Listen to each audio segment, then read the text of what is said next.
هاي قص جبت اليوم عشانه قاص. هذا القاص هذا عشاج قاص. وهذا جبت لك كرزات. هاك زينة جبت لك كرزات. وهذا جبت كباب جاهز. وصيتين على كباب جاهز انتي؟ هذا كباب جاهز. وهذا لبن جبت للغدا الباكر الغدا. وهذا شو اسمه حليب للصبح. وهاي جبت جبن هم للصبح.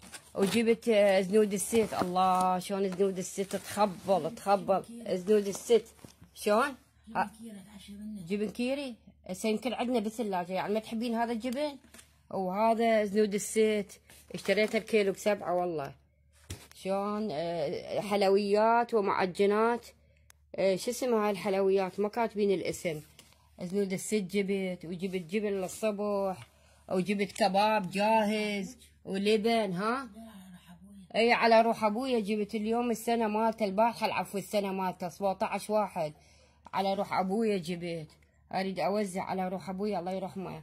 وهاي جبن للصبح وكباب جاهز الباكر الغدا.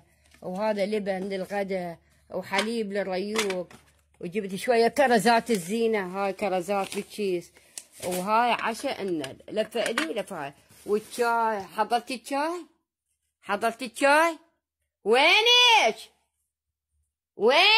شو ما تجاوب هاي زينة؟ ها يمكن بالهور اي خليك يلا ما يخالف انا دح احضر العشاء. اي لا بعدين ناكل. ايش بيك انت بدا اسمع تجاوبيني؟ كرزات هاي عد اعطيها شو اسمه البنت خالتك زينة.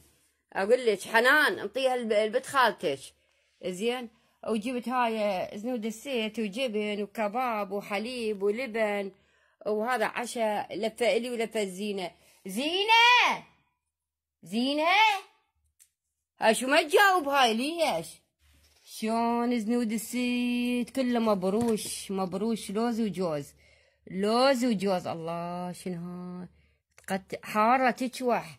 تخبل هاي زنود الست. تخبل هاي زنود الست.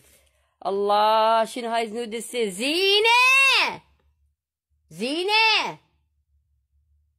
زينة يو ما تجاوب.